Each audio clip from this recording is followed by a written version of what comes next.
This is the Read to Lead podcast, episode 392.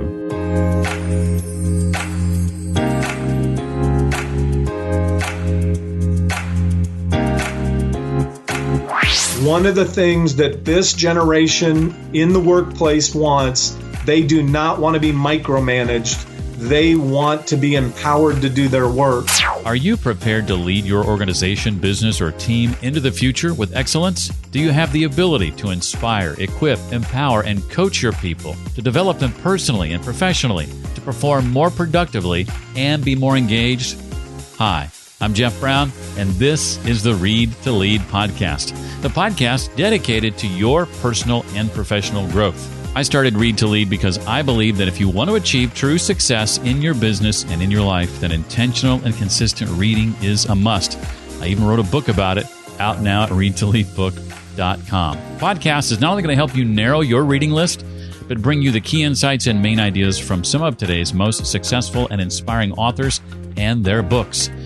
That author today is Roy Heintz, and he's written a book called Lead Like a Coach, a proven way to stimulate greater engagement and productivity. I'm going to be asking Roy to share what he's learned about what millennials are looking for in their work environment. We'll break down each letter of Roy's LEAD acronym, how education and training helps set apart companies like Chick-fil-A and Southwest, and lots more.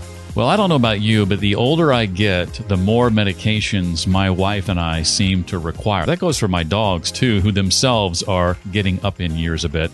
Well, wouldn't it be nice if your prescription meds arrived on time every month, neatly packaged at your doorstep? And wouldn't it be great if you were actually saving money for that convenience? Well, ScriptCo is the first online pharmacy that puts the power of wholesale medicine and home delivery into your hands. The question I keep asking is, why let insurance companies decide how much we pay?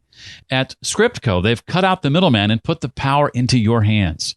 They shop around for the absolute lowest price anywhere on the medicine you need without the insurance price hike. Then they send the best deal to your door. With a ScriptCo membership, you save big with access to wholesale prices on your generic medications. To see how much you can be saving, check out their free savings calculator at scriptco.com. That's SCRIPTCO.com. And because you're a listener to this show, you can save even more. Get $25 off your initial membership with the code READ25. That's READ25. So to find out more about ScriptCo, visit scriptco.com. And be sure to use the discount code READ25 to save $25 off your initial membership. Roy Heintz is an author, professional speaker, and senior business executive in Atlanta, Georgia. He has been synonymous with championship success for over 3 decades as a basketball coach, business leader, and professional speaker for corporations, organizations, and professional and intercollegiate athletic teams across the nation and around the globe. His dynamic and entertaining speaking style, matched with his inspirational teaching, has made him a much sought-after speaker. I hope to glean a few tips from him in the next few weeks and months. We'll see how that goes. His new book is called Lead Like a Coach, a proven way to stimulate greater engagement and productivity. Roy, I'm excited to have you here. Welcome officially to the Read to Lead podcast. Well, thank you, Jeff. It's such an honor and a privilege as a listener of the podcast. This is really a treat to have the opportunity to be on. So thank you. You know, it's funny, now that I've been doing this for over 8 years, it's starting to become, I wouldn't say common, but it happens more often that someone who's on the show has been listening for a while. That wasn't the case 8 years ago or 7 years ago or even 4 years ago, but it's more the case now. So I love finding that out. So thank you for sharing that. I want to give a hat tip here to our now mutual friend, Jamie Lutz, who was on the show a couple of months ago, for introducing us. And I'm so glad that he did. So Jamie, if you're listening, thank you for that introduction. I was reading a stat, not from your book, but another book the other day that talked about millennials are going to make up about 75% of the workforce by 2025, 75% of the workforce. And as I read some of the stats shared early in your book with regard to millennials, I was immediately struck by what many say they are looking for in their work environment. What did your research lead you, Roy, to uncover there?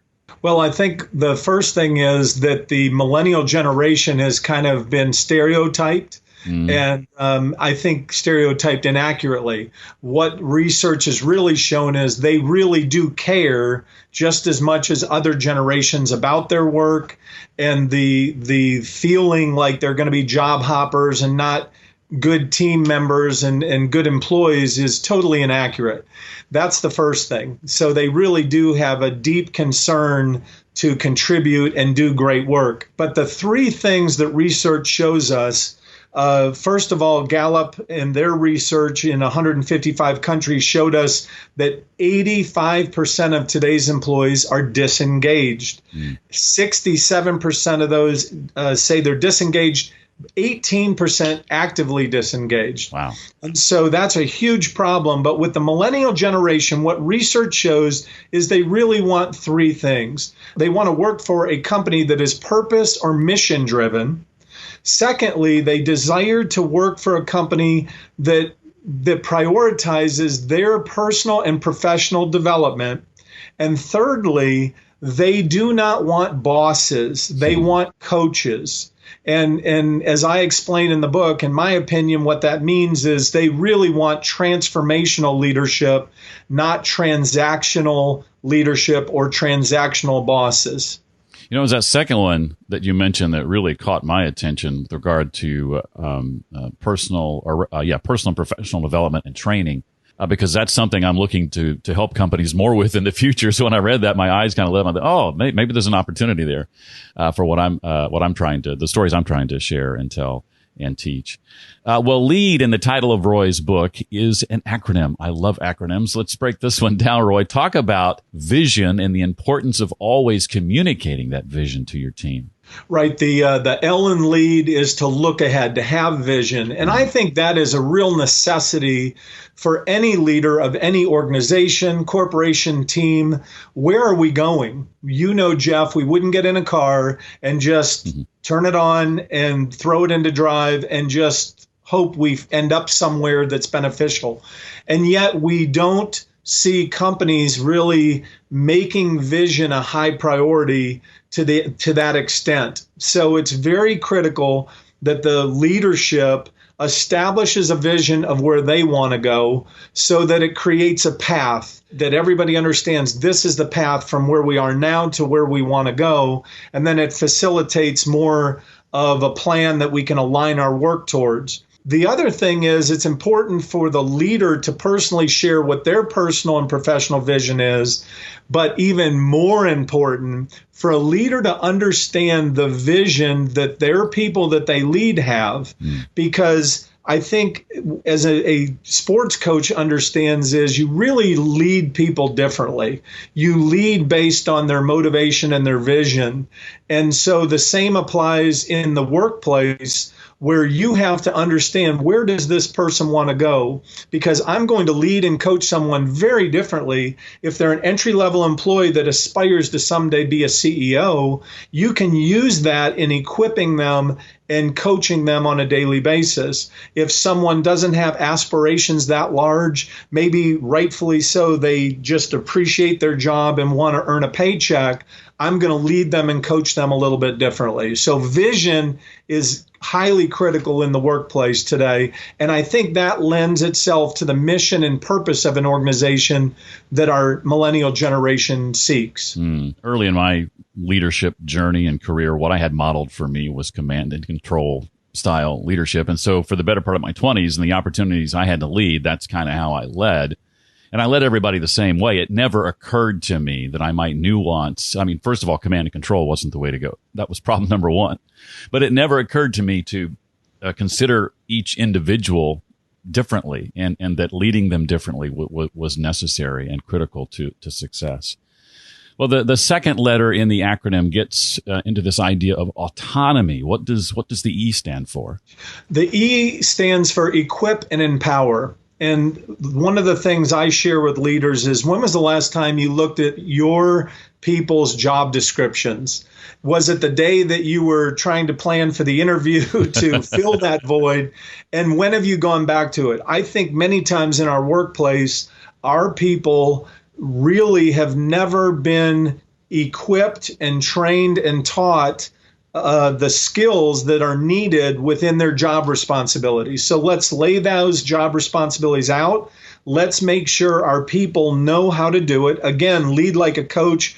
My career as a basketball coach, you would never just send the players out and even send them out knowing the plays or the defenses. There are intricacies within that. If I'm going to ask a basketball player to set a pick or a screen, I'm going to have to talk about and teach screening angle, because where I set that screen is going to be vital to the play. Well, in the workplace, it's the same thing, Jeff. We've got to make sure that it's just not, here's your responsibilities, get after it, good luck, I hope you do a great job.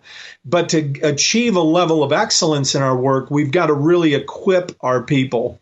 When we do that fully, and by the way, that will help us as a leader understand voids in skill, so that we can then make sure we're pushing resources and skill development so that they can fully do their job with excellence.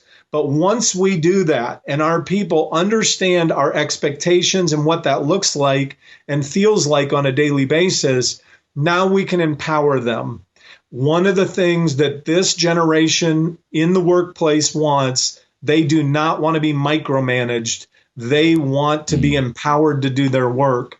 And so that allows our people to be empowered to work, and it allows us not to micromanage, but to lead and coach them. You mention in the book some companies that you admire, Chick-fil-A and Southwest among them. They seem to prioritize that thing we talked about earlier, education and training. How does this help set them apart, would you say, from their competitors, in addition to the fact that that's probably going to attract a lot of millennials like we talked about? Absolutely, it does. And both of those companies that you mentioned aren't feeling the effects of the employee shortage because people want to work for them. To your point, education and training is vital. Again, what do our people want? They want to grow and develop. They want to grow and develop. So they truly want that kind of education and training. I think one of the things that's very interesting is back in 2019, Chick-fil-A built at their headquarters here in Atlanta, in one of their training centers, they built a drive-through experience so that they can improve and grow to and maintain that level of excellence that they've had. Why was that an unbelievably great decision? Because the pandemic hit. And suddenly their dining rooms were closed. And we know how vital that training and education, the improvements, the innovation that came into that became critical, because we see Chick-fil-A's around the country, and I travel around the country.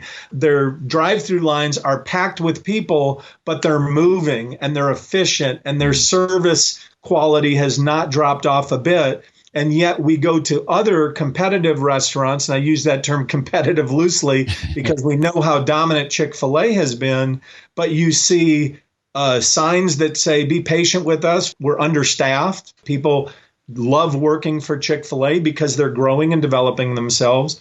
But then that training and education has produced quality and excellence in service. And the same thing goes for Southwest Airlines. They're doing the same thing. They are the predominant airline that I fly. But as I fly other airlines and hear of other experiences, you really, truly see the difference. This is probably as good a time as any for me to include a shameless plug, since we're talking about Chick-fil-A, and that's that Mark Miller, Vice President of High Performance Leadership, endorsed my book, which you can get now at readtoleadbook.com. Enough about that. Okay, back to Roy. Talk about your quarterly staff retreats and why. I thought this was fun. You refuse to call them retreats. So I was a college basketball coach for over a quarter century, and the founder and owner of our company felt led to hire a coach to help lead it.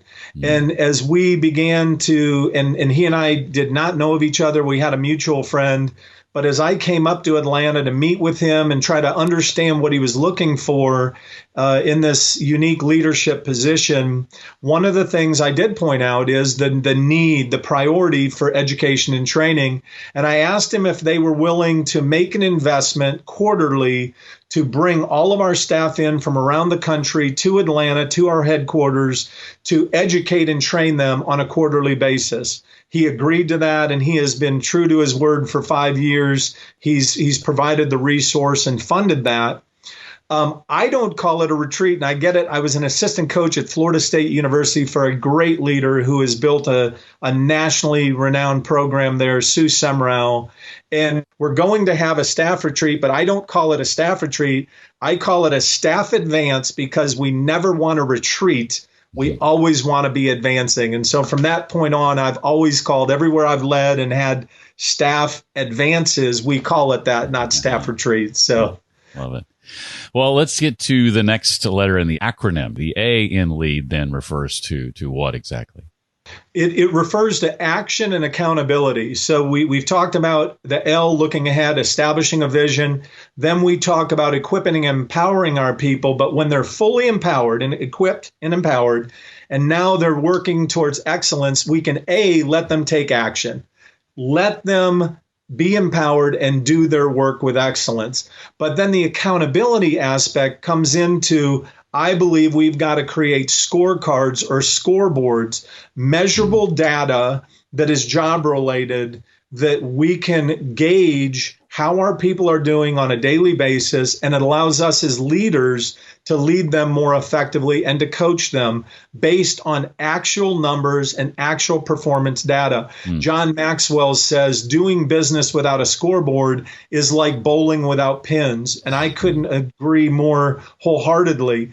And so within our company, with my direct reports, we have created a scorecard. So what we've done, Jeff, is we've taken their job responsibilities and we've created on the scorecard those responsibilities. And then on a daily basis, they record what they've done in those areas of responsibility and the time that they've allotted towards that work. And then they send it to me at the end of each day. It allows me to start my next morning by looking at their scorecards. And then when I get either go to their office and meet with them or get on the phone, because some people would say, well, I have people that work all over the world. I do too. I have one of my direct reports is 1,000 miles away, another that's over 500 miles away. It allows me to stay more connected to their work. That's really a key component with now remote work, with companies, some not returning to the office.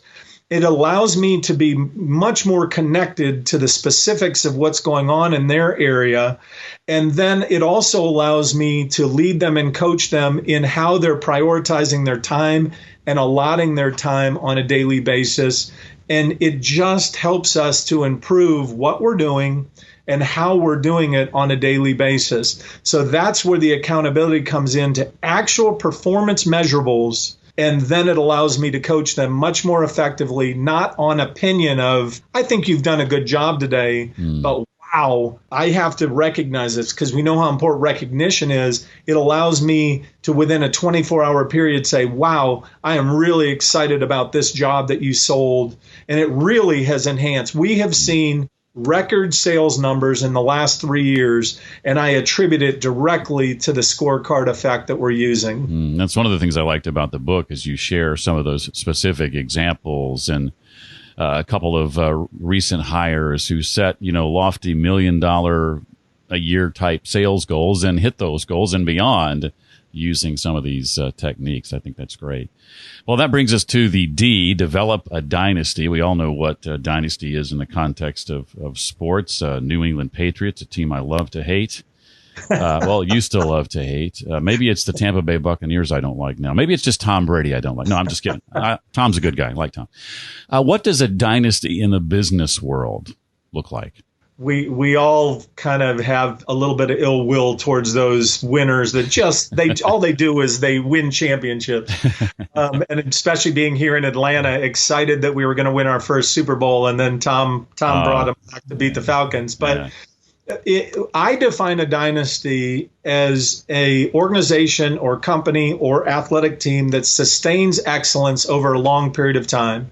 Having a solid record-setting year every once in a while is good, but I want to sustain excellence year in and year out, to be known for that. And I think a dynasty, whether it be in business or sports, first of all, there are strong relationships built within that leads to relational trust and psychological safety, so that as we collaborate and work together, I know that I'm open to full collaboration, knowing that we're all pulling in the same direction, which goes to the vision, that we have a clearly communicated vision that is regularly and clearly communicated and cascaded down throughout the organization from the leader.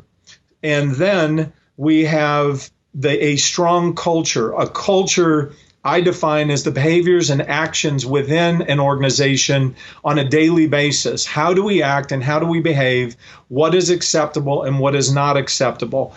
And that culture becomes strong. And then by all those factors coming in, we begin to sustain excellence year in and year out. And then what happens is, because of the leadership style that I've shared in the book, we have now raised up leaders by empowering them and not micromanaging them. We've created leaders from entry-level employees all the way up. And by creating leaders within the organization, now we're not led just from the top, but from within. So Jeff, if you and I are coworkers and you're a new coworker that comes into our department and you begin to do something that's out of the norm and not acceptable, it doesn't take our supervisor to come in and intervene. I'm going to look into you and say, hey, Jeff, listen, I noticed you did it this way, or you did this. This was your behavior or actions in this case. That's not how we do it here. And in dynasties, you hear that phrase an awful lot. That is not how we do it here. And it allows for collaboration in the recruiting and the hiring process as well, to make sure as we're recruiting and hiring, you have enough people across the spectrum involved in that process to ensure that you're bringing the right people in as well. What questions have I not asked you about the book that you wished I would have? Anything come to mind that I haven't covered from the book that you want to make sure that we know or walk away with? Well, I appreciate that question. I think the only thing, Jeff, is I've gotten two types of responses to the book. I have sports-minded people, or people that at least understand sports, that would say, well, sure, absolutely. Wow, I can see that now. I can see how this works in business and in other organizations. And you're right. Boy, that is great. We need to move more towards that. And I've seen some multi-million-dollar companies since the book's come out. Their C-suite executives have purchased it, and they're working their way through it, their senior leadership. And I'm excited by that. And then there's another camp of people that kind of look at you and go, oh, okay, all right. And I would acknowledge this isn't rocket science. But if leaders and organizations were doing this, we wouldn't see historically negative disengagement that we're experiencing. And so my hope is that people would not get the book just for buying the book's sake, but to really begin to understand the premise of this, the relationships that need to be built. You and I both shared before the call about our command and control style of leadership when we were younger, but both of us have adapted and changed because we understand the importance of relational leadership and relational trust, and how that lends itself to transformational leadership. So I would just say, I would encourage people to really consider this. That's my heart, is that leaders would consider how they might be able to adopt and adapt within their organization these principles. Sometimes there's value in looking at your team and saying, folks, this is a football, right? Exactly. Starting with the basics, exactly. Yeah. Well, I like your definition of a coach from the book, and I'm quoting here. It's someone who tells you what you don't want to hear, who has you see what you don't want to see, so you can be who you've always known you could be. I think a book is kind of like a coach in that sense, and I'm going to go out on a limb and ask you to share a bit about your history with reading and the impact books have had on your life. Reading has changed my life. I was not a good reader when I was younger. I wasn't skillful in that regard. And reading is very much like that. Whether it's learning the piano, learning to play tennis, you have to learn how to read. That's why I'm excited about your book, because you help equip people to be better readers and to retain and use reading. And that's what's happened to me. In school, obviously, you do that. But after college, I read a little bit. And it was just things that came across that I was interested in, or maybe somebody said you ought to read. But I was reading a little bit, and then I worked with the Orlando Magic back from 1993 to the year 2000. And one of your very early guests was the senior vice president of the Magic, Pat Williams. Pat, as he shared on your show, is an author of 50 or 60 books, but a voracious reader. And he issued a reading challenge that I took to heart. And that was to read at least an hour a day from a book. Not the newspaper, not your Bible, not magazines, but from a book. And I just took that challenge. And I was inspired because Pat said, and he's so enthusiastic as he speaks, and he was as a guest on your show, and he was like, the wisdom and the knowledge that you'll gain. And then research shows if you read 5 books from in any one category, you're considered a world authority. And I have noticed over the last decade, probably, Jeff, and I've taken that challenge, and it's been great to me. I read about 50 to 70 books a year. And by the way, a lot of people in my professional speaking will ask me for book recommendations. If people would just go to my website, which is royspeaks.net, I have a link on there that is for Roy's library. I probably have 400 titles, and the last couple years I've put a brief description in there. So if somebody's looking for a book about culture or looking for a book on how can I make reading a habit, and it would say Read to Lead by Jeff Brown and Jesse Wisniewski. But what I've found over the last decade, Jeff, is how almost every conversation I'm catching myself saying, I was reading this book, and this is what came out. Yeah. And so going back to that quote about being a coach, books are my mentor. Books are my teacher. Books are my coach. I can learn from other people's mistakes that they share in their books. And so reading is very, very important. I read at least 45 minutes to an hour every morning, and that's what I call my learning. Those are books that I'm highlighting. I'm taking notes. I'm saying, how can I apply this to my career or my life? And then in the evening, those are more biographical books or historical books. One of the books I read that I love from Sean Stevenson was called Sleep Smarter. And one of the things he talks about is to disengage your brain from your life. And you can do that by reading biographies or historical books, and it really helps you have a better night's sleep. So I try to shift my reading. I'm not a big fiction reader. So my disengage my brain from my day comes from biographical and historical stuff. So I'm a passionate reader. Reading has changed my life. And I hope someone that might be listening to this that is not a passionate reader would begin to take that challenge themselves to just try it. And Pat was very clear. It doesn't have to be 60 minutes at a time. It could be 2 30s, 4 15s, 6 10s, 10 6s. Carry a book with you all the time. Your book, my book are sized enough that we can throw it into a backpack. I read a 1,400-page biography. I couldn't even take that on the plane. Delta, I think, charged me $75 to bring it on a plane.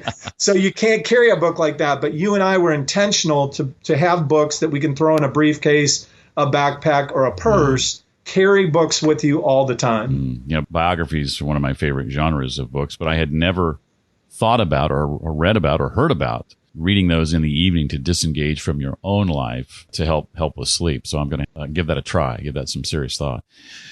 Well, what's ahead for you and your team now that the book is out that you're excited about and able to share? Anything, any plans in the near future that you want to let us know about? Well, thank you. Yes, we've since the book's come out, obviously we're doing a lot of book promotion, and my hope is that companies and organizations are going to use it to change their leadership style. And then eventually we're going to be offering an online class, a class that can help leaders learn that directly. And then I'd like to see that develop into mastermind groups as well, where we can be live and relatable to our different professions and how we're using it. But I really don't want to get spread out so thin that we're not being fully effective. So the idea was to launch the book, getting it into as many hands as possible, and then offer the classes and then the mastermind group. So I'm really excited about the reaction to it and hope that that continues to not only sustain but grow in the weeks and months ahead.